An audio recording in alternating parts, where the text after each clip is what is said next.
our road trip. We're back at home, our caravan is on the drive, we are in it. More of that in another vlog, but come on, let's go inside. This is our beautiful view that we have, bit chilly, bit windy, so we'll go inside and we will have a chat about the best caravan layout to be a campsite warden. See you inside. In a minute. So here we are, she's parked up, we're going on in, and this will give you an idea of the caravan we've got, which is The Swift Conqueror 645. so this vlog is all about, and we've had a lot of questions about this, what is the best caravan to have when you're living in it full time, which is what we do. Obviously, as you know, if you're a regular to our channel, we work as wardens from March to mid-November this year. It is November, yeah. And then usually we then travel down to Spain. As you know, we didn't do that this year. We left the caravan and went up on a road trip, but more of that in another vlog. We are now back and we are preparing to go back down to Creeley, which is our new job that we've got now in Devon. We are the campsite wardens there. When we started out, what did we have? You're good with names. We had a Swift Utopia, Yes. but we didn't live in it. We only had it for weekends and weeks away. And that was a 2005. 2005. Absolutely fabulous. We bought it second hand, didn't we? We did, and it was a beautiful van. It was really cosy, well looked after. However, The trouble is, we had to make the bed up at the front all the time on it. So, you get up, put the bed back down, find somewhere to put your bed in, go out for the day, come back, and you got it all over and again. do it again. It did have a double diner, which was good, but You like the double diner? I'd like that. It's somewhere else to sit. But you can't have that with a fixed bed, No, unless you buy a hobby. there are some caravans out there now with a double diner and a fixed bed. Oh, are there? There is, but you call it the coffin bed. Oh, I don't like And she don't like that bed. She likes the island bed because you can go around both sides. And I've been told by one of our subscribers that the best one to get is the fixed single beds because they make them longer. But we wouldn't be able to have a cuddle. It was No. also damp as well, wasn't it? We No. used to put, yes we did, when we stored it, we used to put bowls of salt Oh everywhere. yeah, when we put it in And storage, we had to push the cushions away from the because side. it was 2005, it wasn't as in damp mould everywhere. It was just a damp atmosphere in there.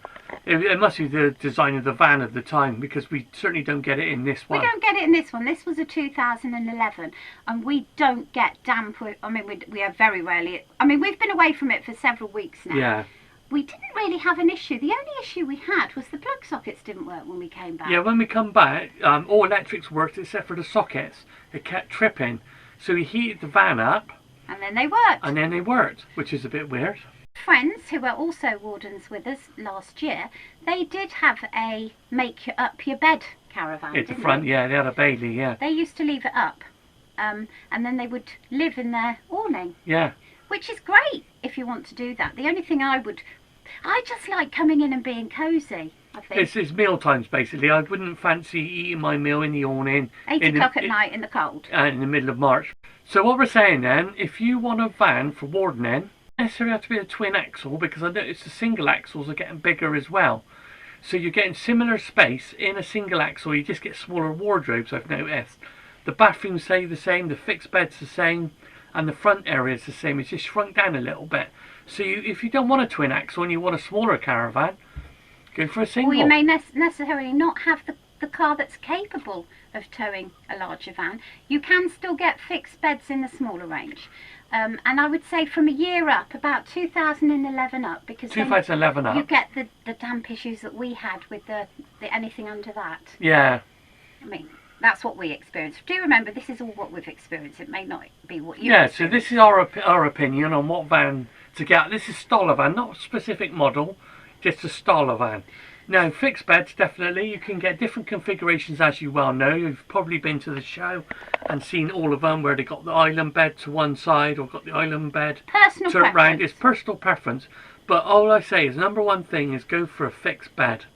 Another thing we like is our great big fridge, which you can see here. I don't want to turn it too much, but we'll show you that in a minute.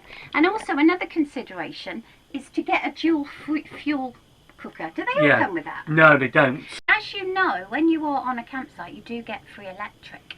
So it can meet, and we did our first year purely on electric. We didn't buy gas, did we? No, you didn't, no.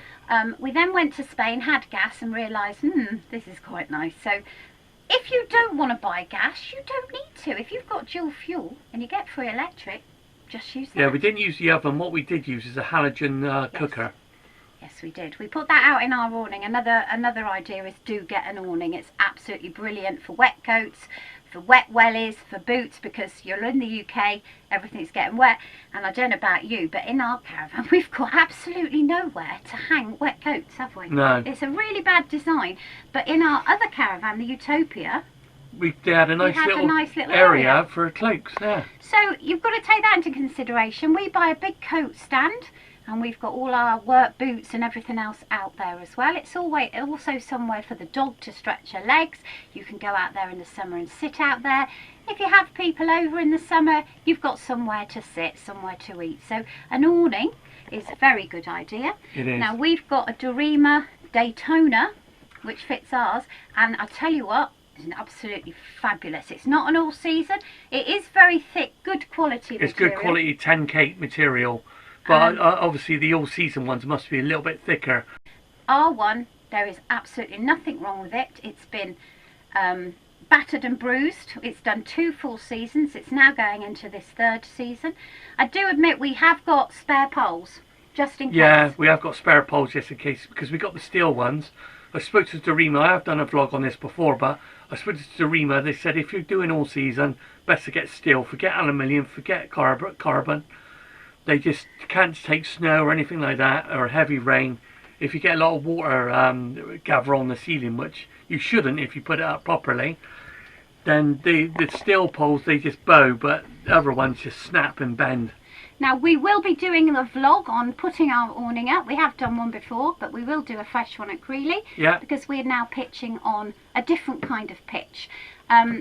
We did, as you remember, we've done a previous vlog that we use, what are they called? They're not duck boards, are they? They're pallets. Pallets, but I'm not going to do that this year. Let me just show you. Now, there is a vlog. We have done a full tour on our caravan. It's probably about 17 or 18 months ago. If you go back, it's right back at the beginning. But let's just give you a quick look. So here we go. This is our seating area. This is where we spend all our time when we finished our shift. We never use the big table here. We just pull this out and everything falls over. Whoops. And that is our eating area. Obviously we've got the blinds down because we're actually on our driveway at the moment. Now, some of you may think we're absolutely bonkers. And you'd be right, we are. We have a massive telly in here. Now this is our thing, isn't it? We do like a big telly. Yeah. And unfortunately, you can only fit a little one in there, but we have managed to fit it in. We are Netflix lovers, aren't we? Yeah, we've got one of those Amazon Fire Sticks. So yes, so we don't have any big satellite dishes. No. So this is our cooking area. Again, there's the dual fuel. We've got the end bathroom at the back, obviously. We don't use the site facilities because I am a bit funny. And this is our bed. Now it's fully extended at the moment. And that's generally when we're working how it stays, isn't it? Yeah. And there's our little telly. And then, you know, you've got your general wardrobe space. I've just had a clear out actually. And emptied quite a bit out. So here is our cupboards. We have tried to be a bit more minimalistic. The other one is much fuller than that. But generally we've got enough room. There is my big fridge. Now I do like a big fridge. Yeah, because we can go shopping for the week. Shall I open it and show them what's in it? It's all full of chocolate and beer anyway. No, we're trying to be good. There it is in a nutshell. Fixed bed is the key, I think. Yeah, absolutely. If you are going to be starting out as campsite wardens this year, get in touch. We'd love to hear your progress because you could teach us a thing or two, I'm sure, couldn't they? Yeah. And let us know how you get on. Massive, massive good luck on changing your life like we did. Would we go back? No. Not in a million years would we go back to work in 12 months. A great time planning your escape into the life of wardening, and we'll see you very soon in a few days on our fun vlog from the NEC. Bye! Bye!